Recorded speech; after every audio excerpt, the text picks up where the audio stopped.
बिस्मिल्लाहिर्रहमानिर्रहीम अल्हम्दुलिल्लाहि रब्बिल आलमीन वस्सलातु वस्सलामु अला रसूलिल करीम व आकिबातुल लिल मुत्तकीन अम्मा बाद।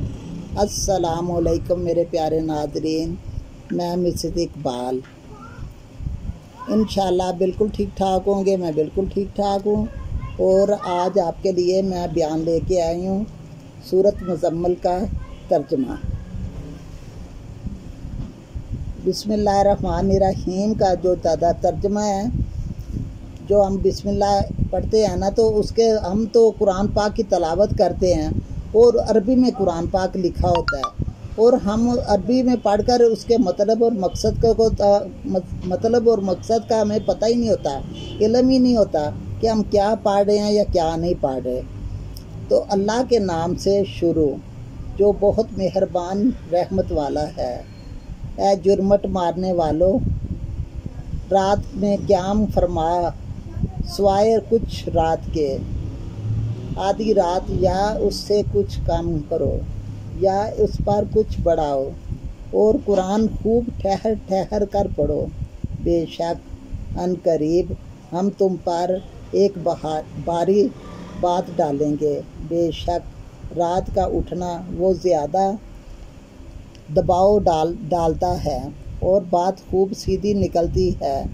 बेशक दिन में तुमको बहुत से काम हैं और अपने रब का नाम याद करो और सबसे टूट कर इसी के हो रहो।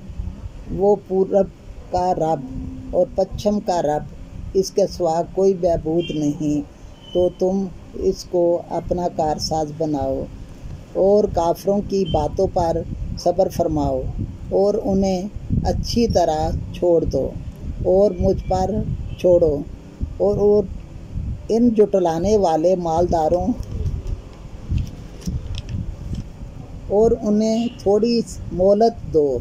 बेशक हमारे पास बारी बेड़ियां हैं और भड़कती आग और गले में फंसता खाना और दर्दनाक अज़ाब, जिस दिन थरथराएंगे ज़मीन और पहाड़ हो जाएंगे रेत का टीला, बहता हुआ पानी। बेशक हमने तुम्हारी तरफ एक रसूल भेजा कि तुम पर हाजिर नाज़र हैं, जैसे हमने फ़ारून की तरफ रसूल भेजे तो फ़ारून ने उस रसूल का हुक्म ना माना, तो हमने उसे सख्त गिरफ्त में से पकड़ा। फिर कैसे बचोगे अगर कुफर करोगे।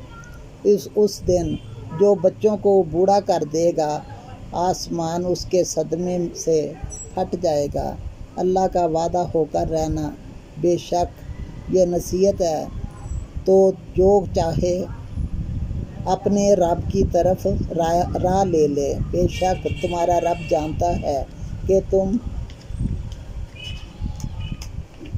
क़याम करते हो, कभी 2/3 रात के करीब, कभी आधी रात, कभी तिहाई, और एक दिन जमात तुम्हारे साथ वाली। और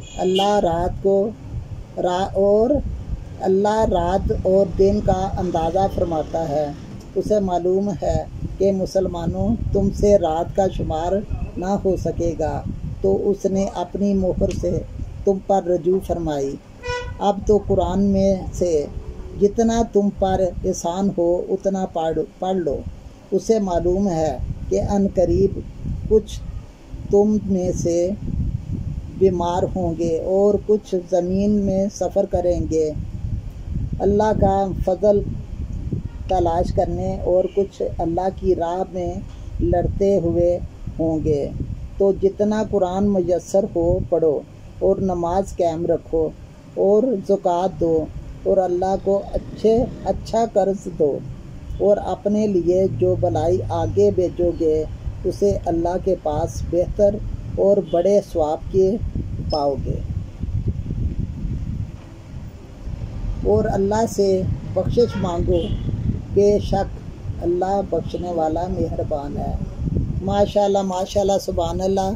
मेरे प्यारे नाज़रीन, हम जब कुरान पाक पढ़ते हैं तो हम अरबी में पढ़ते हैं, हमें उसके तर्जमे और तफसीर का बिल्कुल पता नहीं होता।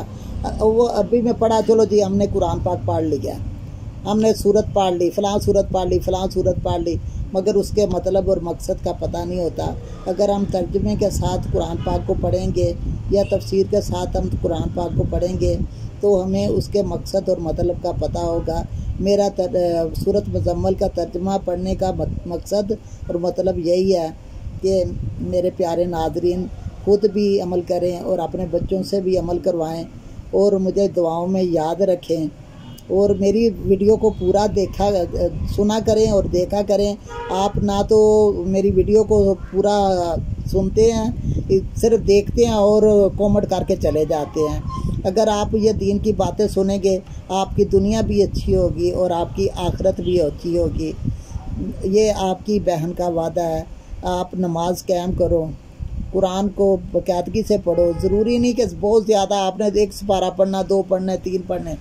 आप एक आयत पढ़ो, आप एक पाव पढ़ो, आप आधा सिपारा पढ़ो, आप एक सफ़ा पढ़ो ज़रूर। और इसी के साथ आपकी बहन आपसे इजाज़त चाहती है, मिसेस इकबाल। और दुआओं में मुझे याद रखना और मैं भी आपको दुआओं में याद रखूँगी। आप मुझे दुआओं में याद रखना और इजाज़त चाहती हूँ। अस्सलामुअलैकुम। ओके जी, अल्लाह हाफिज़।